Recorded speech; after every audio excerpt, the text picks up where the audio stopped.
네, 이른바 의료계 블랙리스트 작성 혐의를 받는 이 사직 전공의 구속을 두고 의료계가 강하게 반발을 하고 있습니다. 네, 관련 내용 정혁진 변호사, 조기현 변호사와 함께 자세히 짚어보도록 하겠습니다. 안녕하세요. 안녕하세요. 네, 안녕하십니까. 자, 제가 말씀을 드렸습니다만 의정 갈등 이후에 전공의가 구속된 건 이번이 처음입니다. 구체적으로 어떤 혐의가 적용이 됐고 왜 구속 결정이 내려진 건지 좀 설명이 필요해 보입니다. 일단은 구속된 피의자는 전공인데요. 네네. 이제 사직한 전공이죠. 네네. 근데 이 사람이 의료계 이른바 블랙리스트를 작성을 했는데 지금 의사들이 집단 행동 중이지 않습니까? 그렇습니다. 이러한 집단 행동에 참여하지 않은 불참하는 의사들의 신상 정보를 정리한 다음에 이걸 정리한 것도 적절하지가 않은데 네. 이거를 텔레그램을 통해 가지고 유포를 한다든지 아니면 의사들끼리의 그 폐쇄적인 커뮤니티가 있는데 그런 커뮤니티에다가 게시했다는 거예요. 예. 이런 것들은 이제 스토킹 처벌법 위반죄, 요즘 이게 형량이 굉장히 강화되고 예. 사회적으로 문제가 되고 있기 때문에 그런데 이 스토킹 처벌법 위반죄에 해당되는 것으로 보여지고요. 네네. 그다음에 이제 구속영장을 청구했는데 그런데 법원에서 일단 그 혐의를 당연히 인정을 하고 추가적으로 증거인멸에 염려가 있다 해가지고 구속영장이 발부가 됐습니다. 네, 일단 뭐 의료계 블랙리스트와 관련해서 검찰에 송치된 피의자가 32명인데 이 중에 30명이 현직 의사라고 하고요. 2명은 의대생이라고 합니다. 만약에 이제 이들의 혐의가 인정이 되면 어떤 처벌 내려지게 되는 건가요? 좀 전에 말씀드린 것처럼 블랙리스트를 작성한 의사는 스토킹 범죄 처벌법이 적용이 됐는데요. 예. 유포한 그 전공이나 의사들에게는 일단 개인정보법 위반이 될 수 있고요. 예. 왜냐하면 동의 없이 개인정보를 이렇게 게시한 행위가 법 위반이 될 수 있고 네. 또 네. 게시하거나 유포하면서 모욕적인 표현을 거기에 덧붙였다고 하면 모욕죄가 될 수 있습니다. 또 사회적 평가를 저해하는 내용을 담고 있으면 명예훼손죄가 될 수 있고요. 네. 이런 여러 행위들이 이제 경합돼 있을 경우에 처벌이 가중되게 되는데 일단 지금 말씀드린 범죄들은 다 실형 선고가 가능한 범죄들이거든요. 그렇군요. 근데 작년에 바뀐 의료법에 의해서 예. 금고 이상의 형을 받게 되면 범죄에 대한 처벌뿐만 아니라 의사 면허를 박탈당할 수도 있습니다. 그러니까 예. 처벌과 함께 행정적으로 의사 면허 취소까지 갈 수 있는 사안이라고. 예. 알겠습니다. 자, 이런 상황인데 이제 의사 단체의 입장에서는 이 사직 전공의 구속을 두고 전공이 탄압이다 이렇게 하면서 이제 반발하고 있는 상황입니다. 관련 목소리를 한번 들어보겠습니다. 누가 이 사태를 만들었습니까? 저는 리스트에 오르신 분들, 구속된 전공이 다 피해자라고 생각을 합니다. 과연 누가 오늘 이 유치장에 있어야 할 자들입니까? 지금 격앙된 모습도 예. 보셨는데 이 구속된 사직 전공의가 피해자라는 발언까지 나온 상황입니다. 그러니까 일각에서는 의정 갈등이 더 이제 저렇게 되면서 커지는 것 아니냐 이런 사실 우려의 목소리도 나오는 것 같아요. 글쎄요. 그런데 네. 아무리 봐도 네네. 조금 전에 봤던 저 의협 회장은 저만 그런 생각하는지 모르겠는데 정말로 문제가 많은 사람이다 이런 생각이 들고요. 네. 그다음 조금 전에 앵커가 의정 갈등이라고 말씀하셨지만 네. 영장을 발부한 것은 검찰이 아닙니다. 경찰이 아닙니다. 법원입니다. 그렇죠. 차라리 예. 이제는 이제 의법 갈등이라고 이야기하는 것이 맞지 않겠는가.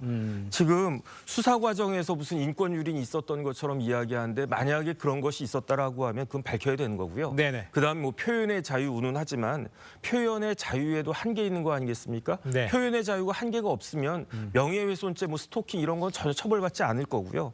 그러니까 조금 전에 봤던 저런 의협 회장의 마인드는 어떤 마인드냐? 의사들은 어떤 행동을 해도 처벌받지 않는다. 의사들은 치외법권 지역에 있다. 이런 생각을 하는 것이 아닌가? 저는 그런 생각이 들고요. 예. 의사한테 면책 특권은 전혀 주어지지가 않고요. 범죄 행위를 저지르면 마찬가지로 처벌받을 수밖에 없다라고 하는 것을 잘 알아야 되지 않나 하는 생각이 듭니다. 알겠습니다. 네, 의정 갈등 뭐 6개월, 반년을 넘어가고 있는데 뭐 속히 좋은 뭐 해결책이 좀 나왔으면 하는 바람이고요. 예. 다음 소식도 좀 짚어보도록 하겠습니다. 경찰이 투숙비 문제로 퇴실을 요구받자 여관에 불을 지른 40대에게 구속영장을 신청했습니다. 이게 어떻게 된 일이에요? 그 충북 청주에서 있었던 예. 일인데요. 이 여관에 보면 이 저렴한 비용으로 장기 거주하시는 분들이 있습니다. 예. 소위 말하는 달방이라고 그래가지고 월 예. 뭐 한 30만 원 정도를 내고 장기적으로 아예 거기를 거주처로 삼아서 사시는 분들이 꽤 있으신데 그중에 지금 이 범행을 한 분은 이제 계속 살면서 이제 벌이가 시원치 않으니까 예. 아마 월세를 못 낸 것 같습니다. 퇴실을 요청을 받고 퇴실을 당하니까 그거에 불만을 품고 그 여관에 찾아가서 단열재에 라이터로 불을 붙여서 화재가 발생했고 예. 그로 인해서 거기 거주하시던 분 3명이 사망한 사건입니다. 아이고. 그렇군요. 자, 그런데 네. 이 여관 건물에 스프링클러 설치가 되어 있지 않았다고 합니다. 만약 그 사고 당일 이제 비가 안 왔다면 더 큰 인명 네. 피해가 이어졌을 가능성이 있었는데 이거 왜 이런 겁니까?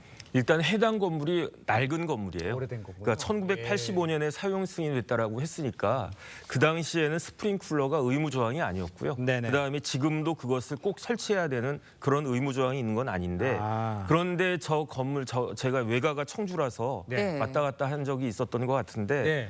저기가 굉장히 밀집된 지역이에요. 그래서 뭐가 밀집돼 있는? 상가가 그 근처에 한 10채 가까이 있고 예. 민가도 한 5채 같은 그 정도 이렇게 막 밀집된 지역이어가지고 만약에 저기서 불이 다른 건물로 옮겨 붙었다면 훨씬 더 큰 사고가 발생할 수도 있지 않았을까 했는데 네네. 그런데 일단 소방 당국이 그 초기 진압을 잘한 것 같고요. 거기에다 이제 앵커 말씀하신 것처럼 비까지 내려가지고 그나마 천만다행 아주 대형 사고를 막을 수 있지 않았나 하는 생각이 듭니다. 그렇군요. 네. 일단 뭐 보도에 의하면 김 씨는 뭐 홧김에 뭐 불을 저질렀다 이렇게 이야기를 했다고 하는데 40대 남성 어떤 처벌을 받게 될 수 있나요? 그러니까 일단 사람이 거주하는 이런 건물이나 집에 불을 지르면 현주 건축물 방화죄가 되는데요. 그로 인해서 사람이 사망할 경우에 네. 현주 건축물 방화치사죄가 됩니다. 예. 근데 뭐 거기에 불을 붙이면 화재가 발생해서 사람이 죽을 수 있다는 것은 어느 정도 예측 가능한 거 아니겠습니까? 그러면 현주 건축물 방화치사죄가 적용될 수 있고요. 예. 법정형이 사형, 무기징역 7년 이상의 형입니다. 아마 중형이 선고될 가능성이 높습니다. 그렇군요. 자, 다음 이야기도 좀 짚어보겠습니다. 추석 때 받은 이 선물 세트들 중고 거래로 되팔거나 또 이 저렴하게 사는 이른바 이 명절 테크가 성행하고 있다고 합니다. 뭐 참치, 햄, 과일, 뭐 네. 대통령실에서 선물까지 이 다양한 품목들이 거래가 되고 있다고 그래요. 어유 이런 일이 있네요. 인터넷에선. 아니 뭐 명절에는 선물을 주기도 하지만 또 네. 받기도 하고 그러지 않습니까? 그러니까요. 그런데 뭐 저도 마찬가지인데 네. 받은 선물 중에는 뭐 제가 이렇게 썩 그 탐탁하지 않은 그런 선물도 있을 수가 있는 거고 예.